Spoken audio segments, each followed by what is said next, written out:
Good afternoon. Thank you for coming out. My name is Sal Musara. I am a professional landscape architect.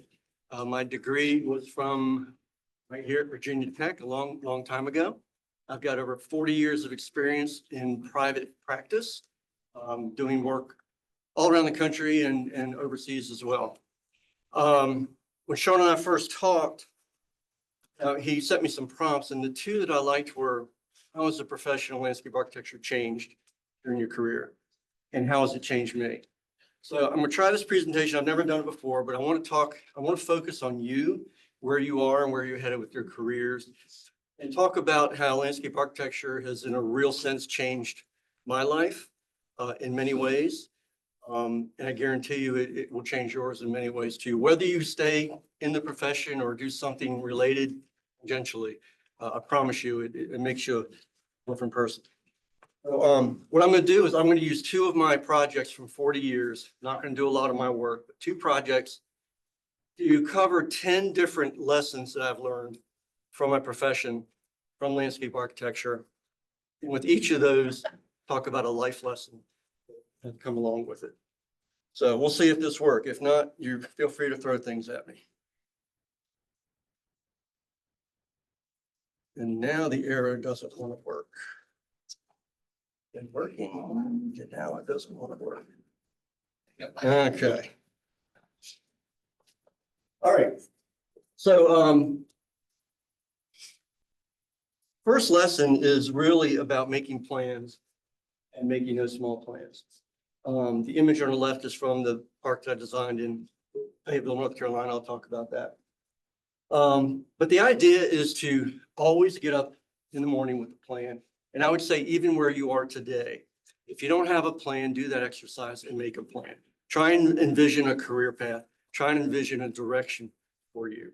I've always had daily to-do list, a year plan, a 5-year plan, a 10-year plan. I've been doing this forever. You are going to deviate, you're going to detour, you're going to change your mind, you're going to change directions. That's okay. Point is, take control of your career path, and have a plan. And revisit that plan as you need to. But don't wake up don't let your career kind of happen to you. It's easy. You get a job, you get in a firm, ask you what to do, you do it, you do good work. And 10 years later, you wake up and go, this isn't really what I want to do. So have a plan and be kind of guided towards doing something at all times.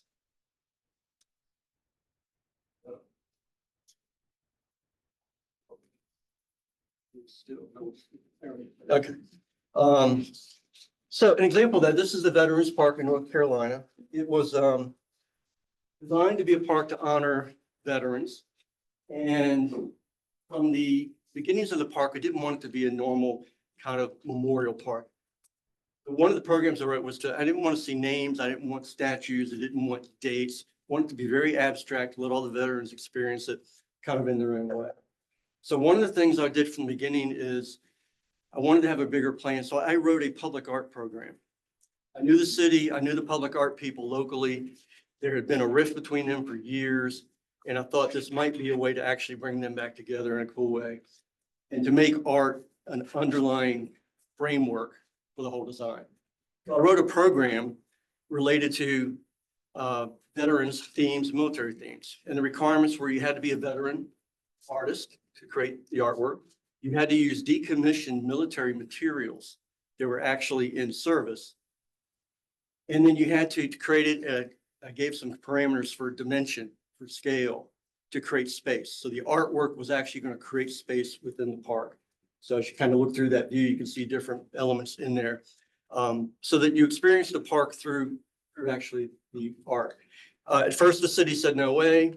The arts community was nervous about it, but ultimately we came together. And these moments really became some of the most really special elements of the whole project. So that's the professional aspect. The personal aspect of having a plan is, I'm a planner. For my landscape architecture, I've always had a spreadsheet. I've always had a to-do list in front of me. And I did that in life too. So this is an example. At some point in my life, I said, where do I want to live in the next phase of my life? I'm still working in my career, and then what happens, after your career. And so, of course, I did a spreadsheet. And I picked cities that I knew, some cities that I wanted to get to know better. And up top, I went across and I did the characteristics and qualities of places that I want to live. And what I always tell when I'm mentoring, working with students, the phrase I use is go where you want to wake up in the morning. If you're always chasing a job, you may wind up somewhere you don't want to. And so I put the qualities and characteristics I wanted, and then I just did a blind scoring, a rating, all these cities. See what came to the top. And a few of those came to the top. I won't go into details. Richmond, Virginia was not on this chart anywhere. And then I spent some time in Richmond. And the more time I spent there, the more I liked it. I wound up moving there. It's been my favorite place I've lived. And at the end of the day, I went backwards just for fun.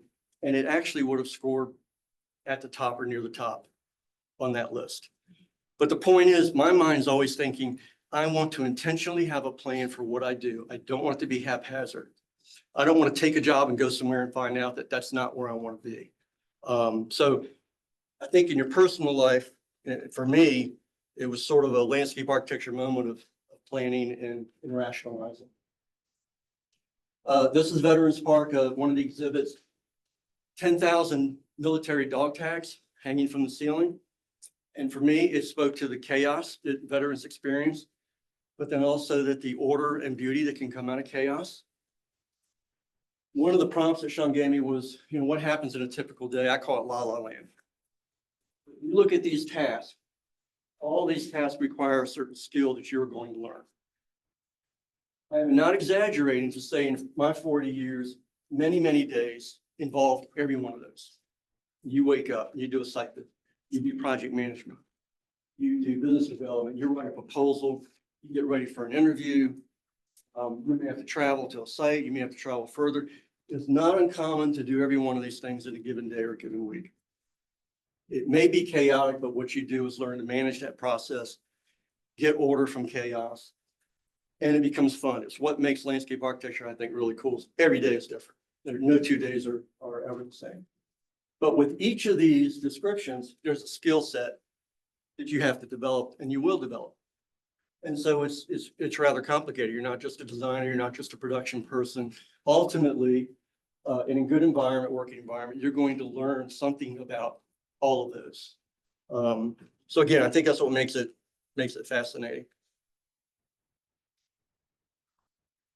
So chaos in life is sort of similar. So I wrote down things that are kind of normal in my normal day. Most people have these things going on.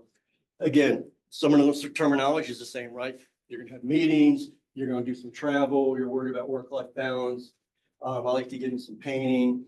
You're trying to manage all that in your personal life and you're using the same skill set. Sometimes when I paint, I like to do some abstract free form and combine the chaotic with structure and with geometry. And it comes straight out of my mindset of landscape architecture and design process. But you'll find yourself thinking like a landscape architect, even when you're, I think, not in the office or not in the classroom. If I only talked about one thing today, this would be it. You are here for 4, 5, 10 years, however long it takes you, to learn critical thinking, problem solving. When I've hired, that's what I'm primarily looking for, have looked for in the past. Do you have an aptitude for problem solving, for approaching the design process, for critical thinking? I don't expect you to be a great designer at this point in your life. But can you take a problem, whether it's designing a fork or designing a park, and approach a common sense, logical design process to it?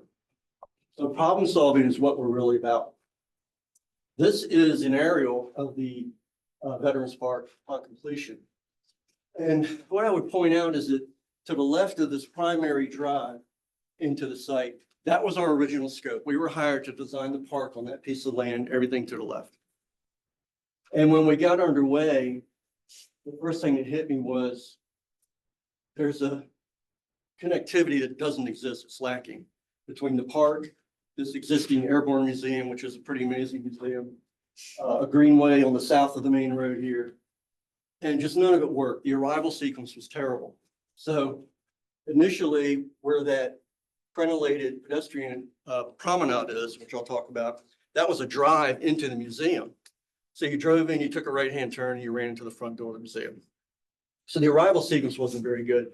It just doesn't feel very together. So I went to the city and said, look, not just asking for more money here, but I think you need to expand your view and think of this as a campus project. And ultimately, we got them to agree to it. So what you're looking at is the design of that pedestrian way, looking at the new park, the museums behind you, and a parade ground, a formal parade ground for the military. This is right next to, it used to be Fort Bragg and then became something else. Now it's going to be Fort Bragg again. So this set up that pedestrian connectivity. It started to feel like the campus. The arrival sequence was better, but it came out of us problem solving, critical thinking solution. We could have gone in and just designed the park and stopped there. So we went for it. They agreed to it. In the middle of design, you're too young to know the name Ross Perot, but we heard Ross Perot was commissioning this big statue of a general from North Carolina. And he said it was going to go in what I was calling at that time, my park. And I said, no. And they said, well, nobody tells Ross Perot. No, if you Google Ross Perot, he's pretty famous. He ran for president at least once. And so they said, well, you're going to have to find another solution. So I was working on this and said, well, why don't we create a focal point and an element here to put that, which is just outside of the park and keeps us consistent with our mission. So we did that. It got put there. Everybody loved it. Turned out great. He showed up for the opening. But again, it's problem solving, it's critical thinking.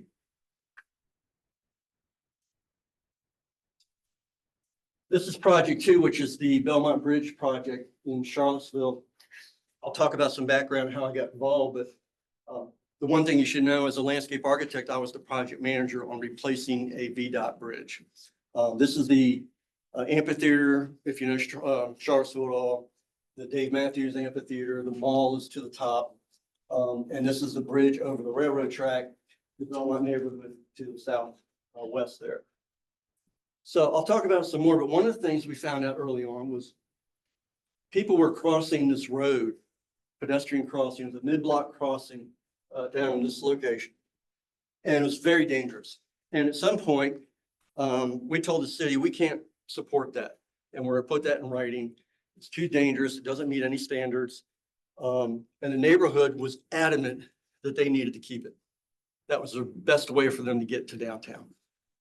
So we moved forward with design, but we're trying to figure out how to get rid of that. It was a pretty big fight in all of our meetings. So I asked our team, what can we do? Is there another way to get around this? Is there something else we can create? Let's do some critical thinking here. And so I asked them if we had enough clearance, if we had structural integrity, drainage would work, put a tunnel in under the road that we were designing, the bridge, the embankment to the bridge. And so at the end of the day, it worked out. The community loved it. It's safe. We got rid of that bad traffic problem. And at the end of the day, it worked out well. They're very concerned about safety. So a tunnel, you have to get it big enough that you can light it so that people feel safe and will actually use it. So at the end of the day, all of that worked out. But again, we had to go hunting for an answer to what was, we thought, a pretty critical problem.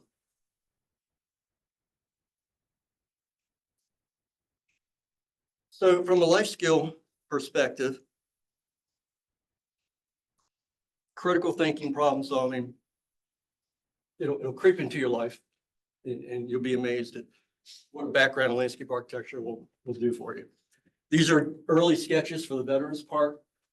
These were literally 2 of hundreds and hundreds of sketches. We spent a year sketching, conceptualizing. We had a very big stakeholder group, very complicated. It was very political. And I love some of these old sketches because they remind me how much I love the process of design, the design process.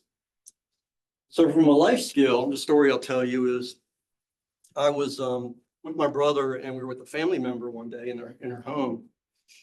And she just had a mental breakdown, just totally lost it. And to the point where we were nervous, we were a little bit scared. I had 911 ready to go. And she was losing it. And my mind just went into this mode of, if I could talk her through to define the problem, I could figure out what her fears were, what she saw as the best outcomes to get her to a better place, what were potential solutions. And I walked through, I don't know how long, it seemed like forever, maybe an hour. And we talked through, got her to a good place, felt like she was kind of almost back to normal, was safe. So we left her place and I was with my brother, we're driving back and he was shaking. And he looked at me at one point, he goes, "Where did you learn to do that?" He goes, "Did you have training like crisis management?"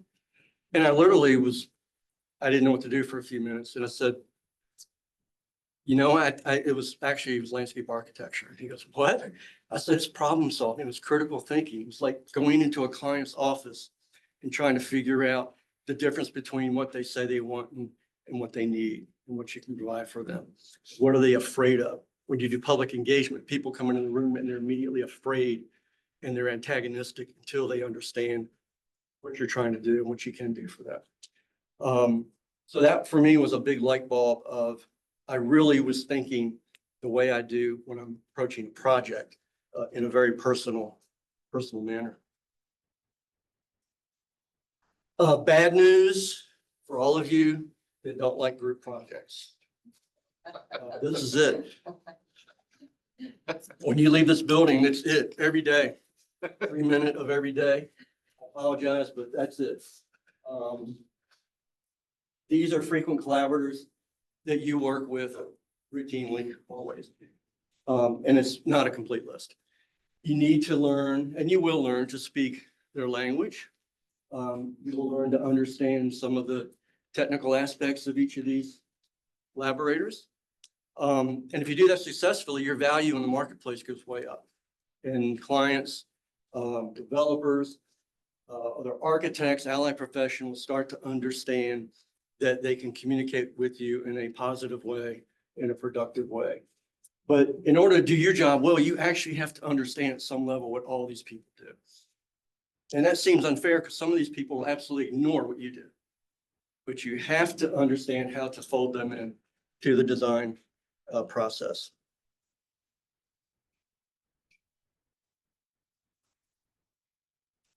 This was a group project. So this was one of the art exhibits that we came up with at the Veterans Park. We were worried first it might be a little bit morbid, but the more we developed it, it really became interesting. So we got the arts community in all 100 counties. It was exactly 100 counties in North Carolina. And so we reached out to artists and we said, we want to cast a hand of a veteran, one veteran from every county, and we want to put them into the park. And so I had an initial design for this. This project had absolutely the worst contractor experience I've ever had in my life. Terrible. And so I was redesigning the park as they were building it from the beginning to end. And I'm home at night and I'm just sketching and trying to figure out what he can do and what he can't do.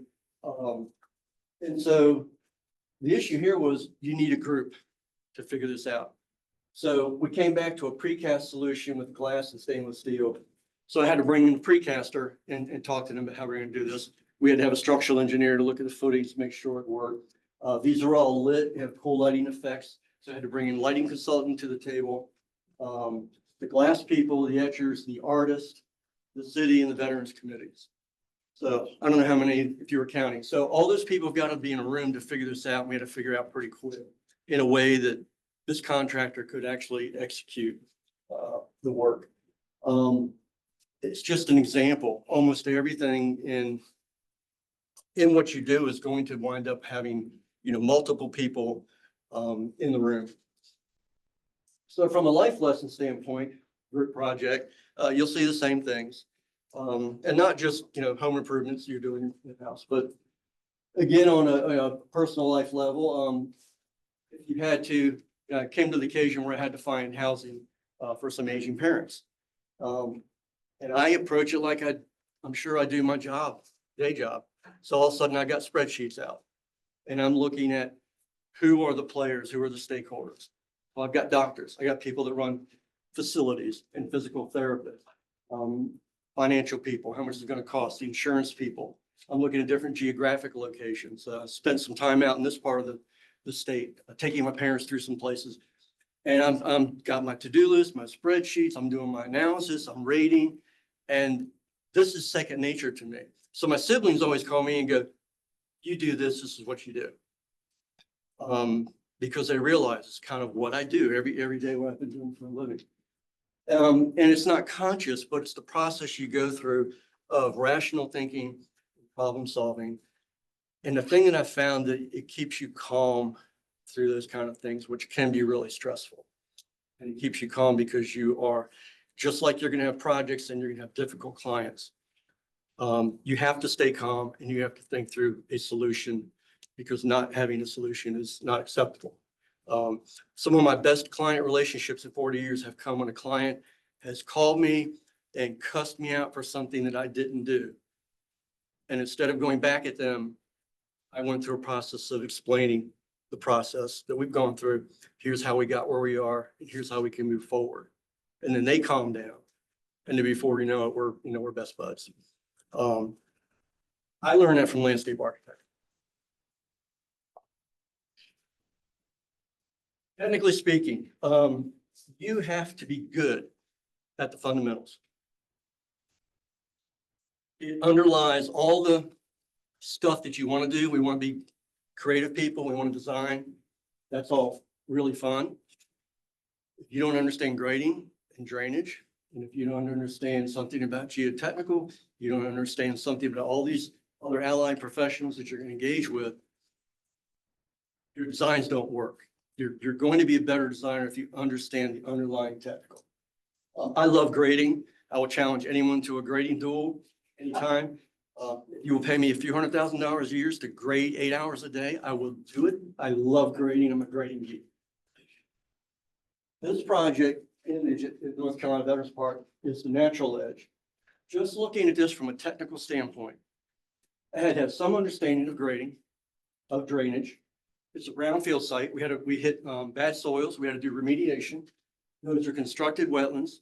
On the other side of that is a stream that we had to realign and restore. I had a hardened edge. We had to get rid of that.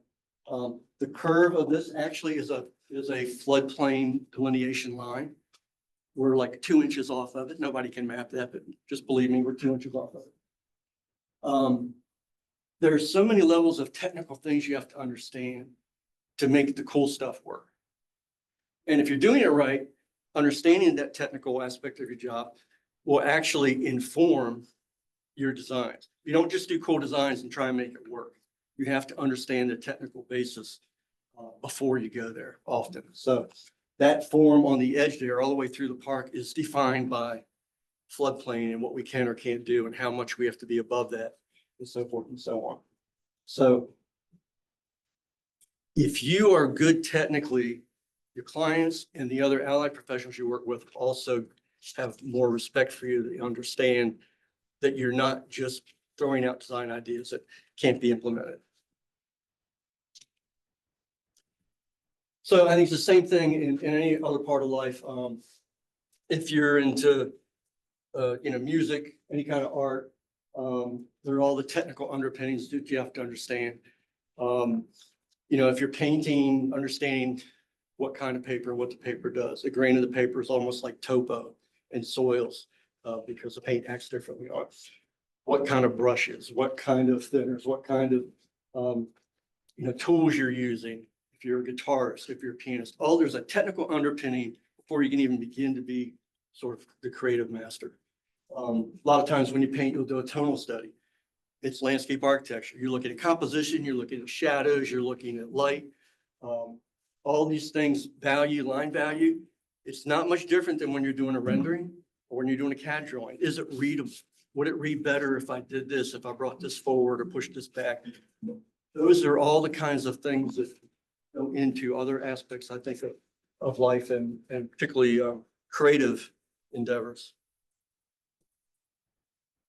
All right. Push beyond the obvious, always ask what if. So back to Charlottesville, your favorite place. This is the Belmont Bridge project. I'm going to go back to the beginning of how we got involved. There was a project that failed. A lot of time, a lot of money spent by the city. The consultant didn't handle the public engagement very well, and it went away. 2 years later, they hired our firm. And the first what if was, we know we were going up against all the engineering firms, all the bridge design firms. And we said, well, what if we put a landscape architect as our project manager? And I said, well, that makes no sense at all, but let's do it. And so I went out and looked at the site. I came back and said, okay, well, here's the deal. What we're going to tell them is, and what's true, this isn't a bridge project. It's an urban design project. It's a community design project. Anyone can come in and build a bridge that will stand up. And so that was the direction we went. So we're preparing for the interview and we can't come up with an opening. It never feels good. It just felt flat. So the second one was I said, well, what if I tell a story? And they were like, okay. And so it's a true story, but it was a little bit of a sappy story. So it became known as the boy on the bridge. So when I was small, grew up in Norfolk, Interstate 64 blew through my neighborhood, cut off my street, took all the woods down where I used to play, was very upset. But over months, they built up the dirt for the embankments and to get ready for the embankments for the bridge. And they were like 30 feet tall. And so now I'm going out and I'm climbing these big hills of dirt when Norfolk's flat. So I get up on a hill 30 feet tall and I can see my neighborhood for the first time in my life. And I was like, well, this is interesting. Rooftops, trees, the street pattern. And so my punchline was the project is about perspective. If you're a mother with strollers and babies, your perspective of how you use that bridge and that corridor is one thing. If you're a biker, if you're a walker, if you're a motorist, if you're disabled, your perspective is different. So what you want out of that bridge and that project is going to be different depending on your perspective. And that's what we were going to focus on. We had a $2 million fee. $500,000 of that was public engagement. And that's how important it was to that project, to that community. But the what if was, okay, let's just approach this differently. So we won the project. All the other firms were like, what the heck did they do giving a bridge project to a landscape architect? But I think that speaks also to the recognition of our profession and what we do. So back to, going beyond, don't ever stop. Always kind of ask, what if? There is, I think, a point where when I was here at Virginia Tech, Mike Lynn came in. So Mike Lynn was Terry, I don't know if you remember, Ben Johnson brought him in, I think. He was a graphic artist. He wrote books. You've probably seen his books on architectural rendering, plan rendering, if you do that by hand anymore. He was pretty amazing. We all gathered around him and he did this drawing, this illustration while he talked, drinking coffee. And when he stopped, he goes, what do you think? And it was like beautiful. It's like, wow, I'll frame that. I'll put it up. He goes, you like it? And we said, yes, great. He took a sip of his coffee and then he dumped his coffee on it. He said, don't ever fall in love with your work. Don't ever stop asking, can it be better? Can I make it? Can I go further? And I've never forgotten that. And we were getting this drawing and we were trying to get the coffee off of it and save it, send it to the museum archivist. And so it always stuck in my head. Even so, I did this little quick painting study one day on the left. And I looked at it, I walked away, I said, I don't like it. I came back like 2 days later and said, well, what if I just kept going? So whether you like it or not, you may hate it, but whether you like the one on the left or the one on the right or don't like any of it, the idea was take another look. So I think in your design and your work, you do that too. Can I go further? Is it better or is it worse? Is it worth doing? But you keep looking and you keep looking there's probably a never ending cycle at some point, but it's always good to ask the what if. All right, one of Sean's questions. How has landscape architecture changed in my lifetime? Change is good. There's been a lot of change. I would say that go back and read Olmsted. If you read, so I worked in Atlanta on Grant Park, which was an Olmsted design, and we had to do some historical research. Found a letter. Olmsted was in California. He wrote a letter to his son, Junior, who was running the East Coast office. And it was a long letter about be careful with the city of Atlanta. They don't pay their bills on time. And we read the whole thing. We're like, this could have been written today. Have you read The Devil in the White City? Anybody? Go read that. So that's on the 1893 Chicago Exposition. And Olmsted was playing second fiddle to Daniel Burnham, the architect. And he wasn't totally happy, but read his writings, his comments about the relationship between the architects and landscape architects in the design. It could have been written 5 minutes ago. So part of me wants to say, well, nothing's changed, but a lot has changed. So just a couple of examples. Technology, obviously, upper left is an image of the Belmont Bridge below. The sketches are developmental sketches of other things, other projects that I did. I keep them because I like them and they speak to what I've always called my thinking sketches. I'm going to be the old guy for a minute. You know, you need to be comfortable drawing by hand in the thinking stages, the creative stages of projects. We still communicate to clients that way, 90% of the time on the very first flush of information. And the reason is I can draw this in 30 minutes and it's to scale. And I can tell you what materials I'm proposing. I can tell you dimensionally how it works. I can have a 4-hour conversation with the client on that. And I spent, $200 on the drawing, as opposed to spending a day or 2 days in CAD, having the same conversation and have them say, I don't like it, let's go another direction. So an hour on that and we could throw it away. The same conversation. So I think get used to communicating, at least early on, that level.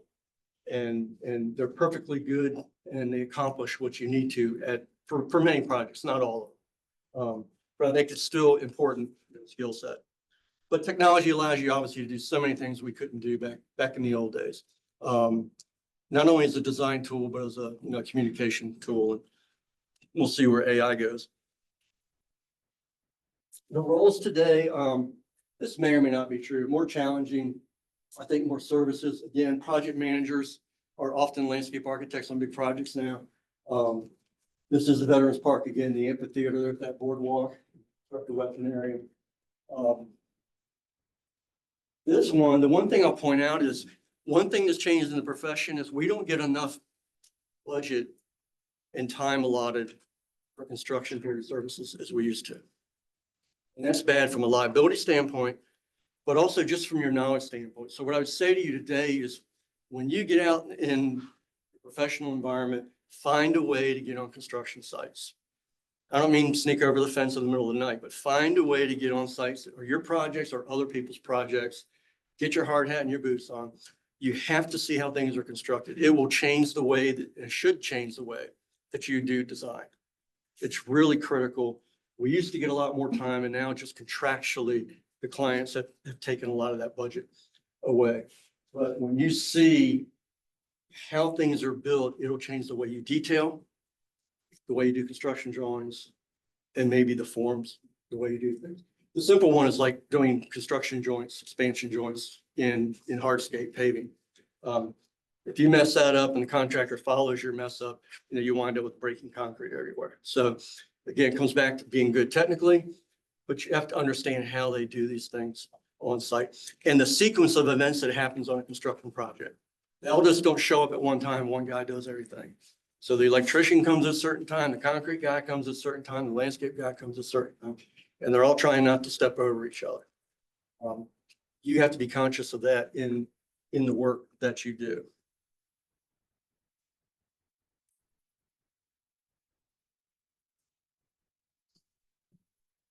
Okay. This is at the Belmont Bridge, what we call the knuckle. And again, things are complicated in part, regulations are different, more stakeholders involved. Early in my career, I don't even know if I knew what a stakeholder was and never talked to anybody. We just designed and built stuff. Went and did it. To the left is the amphitheater. And then we have the connection we had to design back up to the bridge. And then below this knuckle, the transit center is down here and the railroad right away and tracks are just to the right. You got some heavy hitters there. So the managers of the amphitheater, the railroad people, which are not the easiest people to work with, the transit folks that are bringing buses all through here. All of that comes together in this really small area. And we had to figure it out. Again, it just gets to your capabilities to manage and coordinate, because often you're the best person in the room to coordinate all those pieces, because the others are just tend to be more narrowly focused on what they do. So again, you have to sort of understand everybody else's roles and responsibilities. And then I think the big change is it's more engaging from a public engagement. Never thought I would like public engagement. Never thought I would do it. don't speak well, I don't look well. I just didn't think this is what I was gonna do. My first job out of tech, like my first month or two, I was doing a project, designing the park, and met the boss early in the morning. We had to drive to Halifax, North Carolina. Get to the office, he goes, I can't go. Do this by yourself. I went, okay. I was like 10 minutes out of school. It's all right, how hard can it be? So I go there, I get my butt kicked. I mean, these people are throwing things at me, they're yelling at me, they're calling me names. And I drove home in tears the whole time. And so, yeah, I never want to do this again. So the next day I went in, my boss was there and he had some flowers on his desk. And I looked at him, I went, are those for me? He goes, yeah. I said, you knew that, didn't you? He goes, yeah. He goes, I thought you could handle it and I thought this would be good for you. I said, okay, are they all like that? He goes, no, but you need to learn this. So I thought, okay, I'm going to figure this out. So later in my career, public engagement became one of the primary focus areas of my practice. I worked with people, with Kimley Horn at the time, whose practice was almost entirely nothing but public engagement. I was like, wow, you can make a career doing this? And you can, because truthfully, not everybody's good at it. It's challenging. So the other part of that is codes and regulations locally have mandated more and more that you have to do public engagement. You have to work with neighborhood groups and certain things before you get a project approved. So it was sort of, do you want to do it or do you have to do it? And it became a two problem thing. All right. Also got a prompt from Professor Sean here about precedents and how do you, where do you pull from in your design work? And so I think this is part of being curious, being open, being humble. Looking for inspiration in other people's works. That's not cheating. That's been done since the beginning of time. Everybody does it. If you talk to great musicians and artists, that's what they tell you. Oh, I love so-and-so artist. I was, followed this person. I read this person's work. That's what we all do. So in the Veterans Park, I was thinking of the being in Chicago, and for the veterans, I wanted the veterans to feel like they were physically a part of the composition of the park. So I wanted reflective surfaces when they walk through, they could actually see themselves in the park. And doing the bean is very technical and it's very expensive. So I did some research and I found a guy who makes custom cabinets and appliance covers out of Florida. And he does laser etching. Called him, we talked about it. He said, I can put any pattern on this you want. The difference in reflectivity is just a matter of what direction the etching goes. That's all it is. It was environmentally very, very sustainable, sensitive to the what comes out of the products. And so we came up with a system for how to hang these panels so they could be replaced if they got damaged. And we did several of these. So I designed the patterns. But when the weather changes, the sun shadows change, it's really pretty amazing. And you can walk through and see yourself, as part of the reflection. So, finding that kind of precedence to leverage.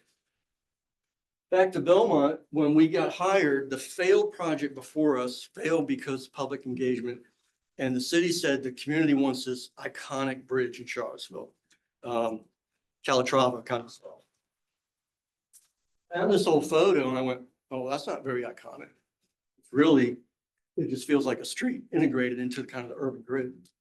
And we went through public engagement and found out that that was okay with the community. They wanted that. And so that changed our whole design and whole design process. But again, we were willing to go back and look at other examples and say, well, is this better or is this something more you want? So from the top of the bridge deck, it just feels like sort of urban street, but the focus became pedestrian. We had protected bike lanes, wide pedestrian ways, and handicap accessible route. Weren't there before. So it wasn't this crazy, kind of iconic thing that everybody thought they wanted. And then the other thing about precedence into your work is all of you travel more than I did at your age. I'd never gone anywhere. Work, pleasure. The issue is what do you bring back from it? And what I would tell you is, and I know you do this, but bring back everything you can in terms of documentation and ideas because you're going to use these things. In the last 10 years of my career, 15 years, some of it with volunteer work with Urban Land Institute, I have leveraged my travel and what I've learned from other places. I just actually got a job the other day, a project based on some cities I had been studying in terms of how they're doing urban design, and thinking that some of that success is not being seen in some Virginia cities. So I'm going to do a little study. You can leverage what you see in your travels as long as you know how to bring that back, document it, and catalog it in your mind in terms of what you learned. How did they do that? Why did they do that? Who were the stakeholders? What decisions had to be made? Why do some cities get great architecture and other cities don't? Great public realm and other cities don't. That's a whole nother conversation, but when you travel, come back with information that you use in your professional line of work. And it also gives you credibility to tell people that, which I did. I went to London on behalf of ULI, Americas. I went to one of the meetings and we studied and we walked through some areas. But just to be in front of a client and tell them about that exposure, all of a sudden I'm credible, at some level. And if you build up enough of those experiences, then you get some credibility from that. So again, looking at other people's work is very common, and never be hesitant to do that. This was just a goofy little Christmas card I did. It started as I saw somebody do a painting with sprinkled up plastic wrap. And it started in that direction, and then it just kind of morphed into that. And I'm like, I'm not above copying what other people are doing. That's okay. I'll do that in my work all day long. How the profession has changed me. So that could be a pretty long list. This is the Veterans Park. I talked about the art program. There was a time in my life that I never would have been bold enough to propose that and to make that happen. So I think, you see those kind of changes as you move through life. I'm much more empathetic and a much better listener. A lot of that comes out of doing a lot of public engagement. And then landscape architecture is fundamentally about doing things to improve the lives of people. And so you've got to be people oriented. So I do a lot of volunteer work, mentoring work. I'm on the boards of some nonprofits that have different missions. But again, I have evolved into that, I think, because of the way landscape architecture has taught me to look at people and listen to people and respect them. And so finally, what are you excited about? I think professionally and personally, we can talk about those things. Just a couple things in the profession. I think the increased leadership roles and significant roles in projects, they're improving for landscape architects. Continued improvements in compensation benefits. I made nothing the first 15 years of my career, zero. And then got to a point where I actually was able to retire from a full-time job a little bit earlier, than I thought. My son's a landscape architect now. He's making more money than, I think I was 30 years in my career before I made the money he's making. Good for him. So greater public awareness of our work. And we know that's something that society is working on very hard. Broader opportunities in non-traditional roles. A former client of mine is a landscape architect. She worked for the CDC, Centers for Disease Control, as a landscape architect running a program on healthy communities. I mean, whoever would have thought they would hire a landscape architect. And then advancement in design, construction technology. We know those things are changing. Now you've got drones. Who knows where AI is going to go. Maybe it's a little dangerous, but I think it's certainly exciting to look forward to those kind of things. So be excited about your future. This is an amazing way to make a living. Even if you detour into something else, I promise you will find the things you learn in this profession will seep into all aspects of your life. And they'll be useful for you, whether you're a landscape architect or you're making pizza somewhere. So I'm going to stop there and open for a conversation.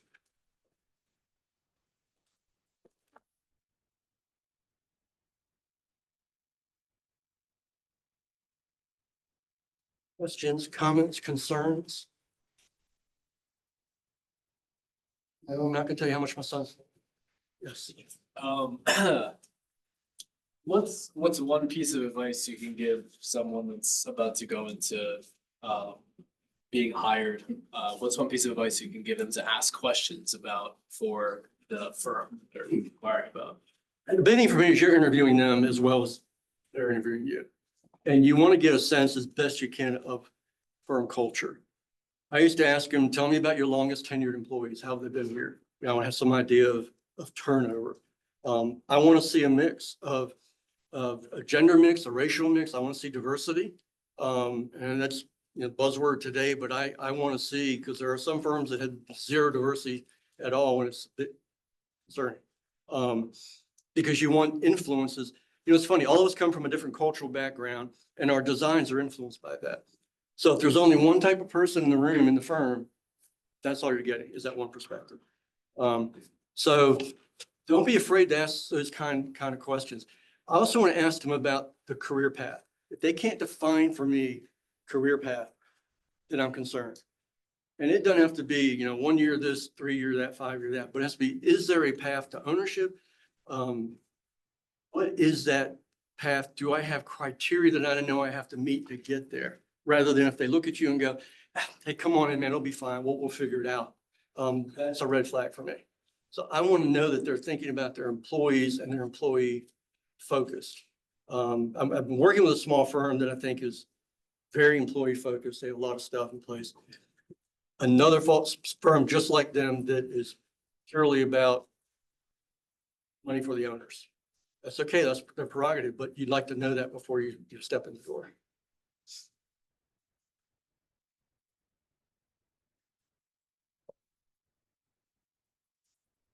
How did you discover your nerdy love for grading?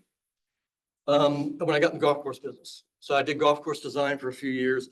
I sat in an office and drew contours. And my hand was like really shaky at first. And then before I knew it, I was doing, 30 by 42 drawings, pencil film lead on Mylar, which is not easy, and doing, parallel contours for acres and acres and acres. But you almost start to visualize moving dirt with your pencil, which I think is a disadvantage with CAD. I see drawings come out of CAD that have a, 3-to-1 slope, 2-to-1 slope. And you see park designs. That's used to get me looking at park designs. Flat for a ball field, 3-to-1 slope, flat for a, picnic shelter. And you say, what happened to the design following the form of the land rather than just taking the all-powerful control we have over moving dirt, and just ignoring natural topo. So it was drawing by hand contours and doing that for hours and hours. I said, I loved it because then I got to go out in the field and see just a very minor undulations, how they made a difference in sight lines and viewing things. So I have a favorite slope. Anybody have a favorite slope? Everybody should have a favorite slope. I mean, I love a 5-to-1 slope. It just feels good, looks good. I want to roll down it all day. Go out if you don't have it, go find a favorite slope. That slope may actually be more of a curve. Or a curve, yes. Mine is a curve. Yeah, it's geometry. I walked the site the other day and the topo was so beautiful. And I knew what they were going to do to us. I was kind of almost in tears, but it was like just as it is today. It was incredible.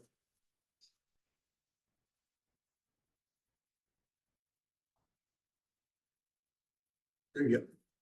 If there's one thing you go back and change or do differently, what would you suggest? I'd be taller. I was a very good basketball player, but when you stop growing at 5'9", that stops. Nothing. I really don't think that way. But go back to the idea of having a plan. If you have a plan and you put the best information you can in that plan and you make decisions based on that plan, then there's no regrets. Things don't always work out, but then there's no looking back. I always think back to someone told me when I got out of tech, go sit on Sasaki's stairs until they hire you. Go with the big firm, the big monster firm. And I started a very small firm. I don't know there's a right or wrong way, and there's definitely advantages and disadvantages. I wonder what the career would have looked like if I did that, but it's no regrets. Some of the things that happen, and I talk to students all the time, is don't overstay somewhere if it's not advancing you towards your goals. And it's very easy to say, I'll do another 6 months, I'll do another year, time's too short, life's too short. Every, month you spend somewhere that's not working for you is a month that you're not somewhere where it could be working for you. We get very loyal to firms that sometimes aren't, loyal back. But take control of your career. Now, I'm not one that stomps up and say, I'm not happy, I'm going to quit. But I'm one that says, get up and go. I'm not happy entirely. I'd like to stay here. Is there another path for me? Can we work this out? And then you always make your best effort to make things work before you just jump ship. And if it doesn't work, it doesn't work.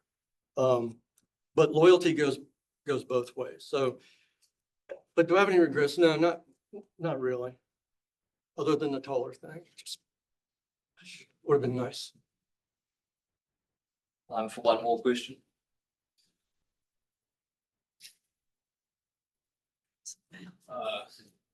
What's the best allied discipline to work alongside and what's the worst?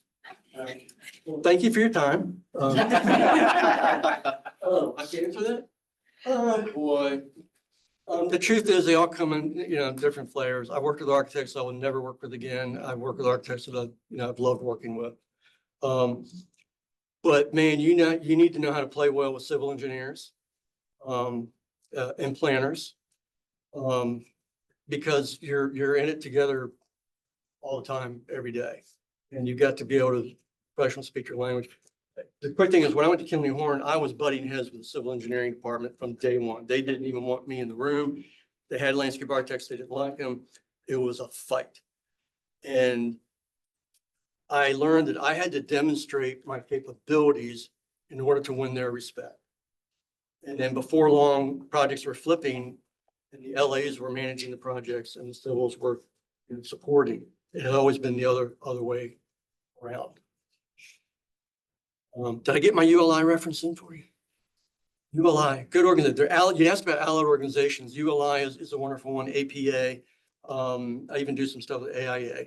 But the opportunities there are really good, not only for travel, great conferences, but just great allied professionals that are good to know, good to network with. Again, just expanding that network. Sometimes credibility is built just by being seen and being in the right environments enough. And then you're going to learn when you're in those environments. So it's a whole nother presentation, but build your professional brand. In addition to protecting your company brand, whoever you work for, you have to build your professional brand. People need to get to know you and who you are. Thank you very much, Sal. All right, thank you.